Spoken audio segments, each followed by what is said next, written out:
In the previous video, we were discussing about Water Users Association, legal framework of Water Users Association. We have also understood the roles and responsibilities of Water Users Association, and I have described what is participatory irrigation management, which is Water Users Association itself. Okay.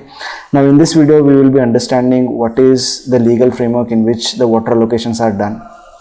And then we will also try to understand what are the various law reforms that have happened in the water laws. Okay, so to begin with, we'll start with water allocation that has been done. Okay, so before we try to understand the entire legal framework in which the water allocation is done, we will try to understand what are the users. I have already described it in the previous videos also. We have various set of users or stakeholders of water resources. Say it a domestic water supply or industrial water supply, irrigation water supply, navigation, or any other miscellaneous water users. Now, this water allocation basically tells you to prioritize the amount of water that will be supplied for individual users. First, we will try to understand what is the quantum of water that will be supplied. Basically, the quantity of water that will be supplied also comes under the water allocation itself. Now, we know that domestic water supply is being the basic right to life, right?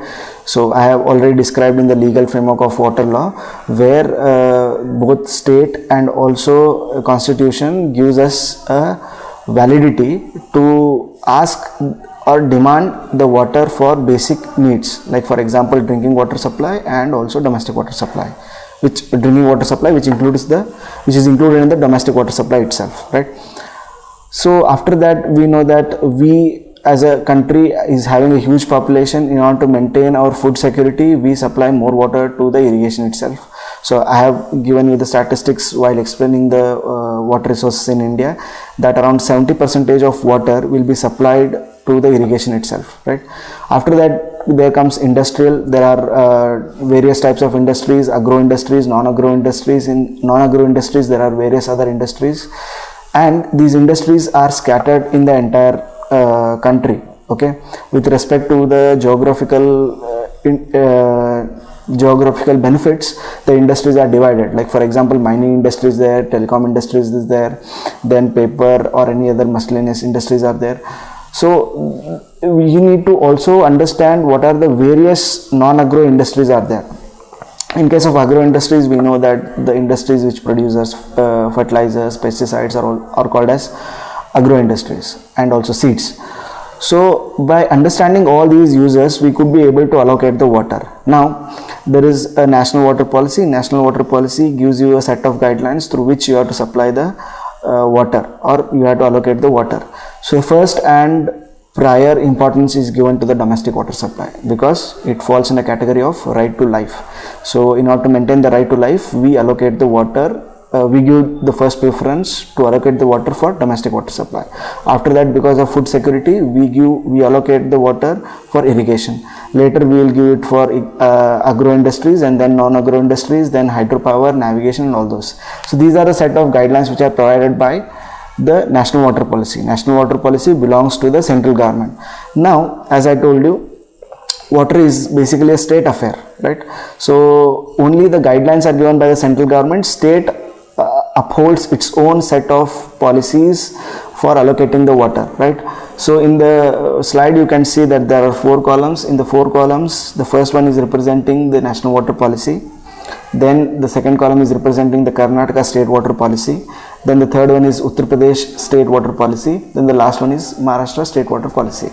So if you try to understand what is the common thing between all the policy frameworks, are drinking water supply and domestic supply becomes the first priority for all the governments, whether it be the state government or the central government. Next important thing is the irrigation. But as you see, center, which is national water policy, and state government of Karnataka and Uttar Pradesh gives second priority for irrigation, but whereas Maharashtra doesn't give the same priority, because they say that industrial and commerce use and agro based industries, industrial use comes as the second priority. Okay, like this they can change the priorities that are given to the various users. But there is a state called Orissa which has considered that which has mandated the guidelines which are given by national water policy itself. Okay, so like this the various acts are framed at the state level also to allocate the water. Okay, once we have understood the water allocation, then we will move on to the reforms that have happened in water laws. Okay, so before we try to understand what are reforms means basically the existing set of guidelines are being changed in order to accommodate to the necessities that are available in the present and the future, right?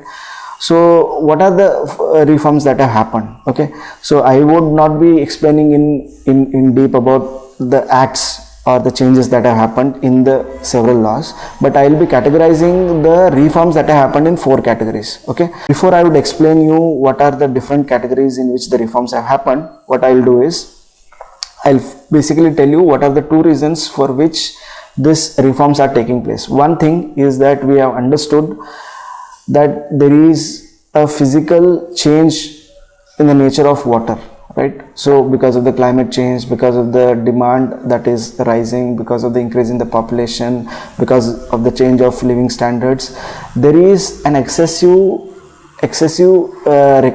change in the physical aspect of water. So we understood that there is an importance that is to be given to the water. Next is the whole world is understanding the responsibility with which the water resource is handled, right?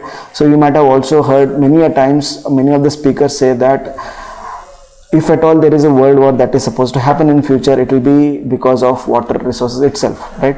So there are several rivers that flow across many countries, so there might be a dispute with respect to the water sharing between the 2 countries also, right? So understanding all of this, there is a reform that was required. First thing is that we need to understand there is a scarcity of water, that is the physical change of water. Then the second thing is that the whole world is recognizing the necessity to reform the water laws that are existing in every country.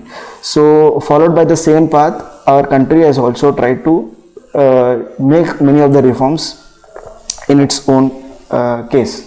Okay, next. So there are 4 set of categories which are made in which the reforms have been done. First one is water as a natural resource and economic good. So what is this basically explains? It says that water is not just a resource which can be used haphazardly without controlling it properly. Water should be considered as economic good. It means what? There is an economic benefit adhered to the water resources, right? So before 2 decades we have never understood that water as an economic good. So that's why government used to play a role as a service provider. Okay, I will explain you that what is the role of government in supplying the water or with respect to handling the water resources in the 3rd set of reform. Okay, so here we have understood that water is an economic good. So to make sure that it remains as the economic good, most of the reforms are done to make sure people will hold it as an economic good. Okay, so there are several provisions which are made with respect to trading of water between the various users. Like for example, if there is an excessive supply that has been done to irrigation water, the Water Users Association can make a negotiation within its users and try to trade the excess amount of water for other users. Like for example, industrial use. In industry, we know that there are agro-based industries and non-agro-based industries. So it can prioritize its own supply of water within the Water Users Association itself. Like this, there is an excessive necessity to create awareness among the users with respect to understanding water as an economic good. Okay. Next is decentralization and participation of water. When it comes to decentralization and participation of water, basically decentralization means center will not hold all the responsibilities to cater the distribution of water or to supply the water or to allocate the water. So at the decentralized level, it means it may be in the basin level or catchment level or sub-catchment level or micro-catchment level.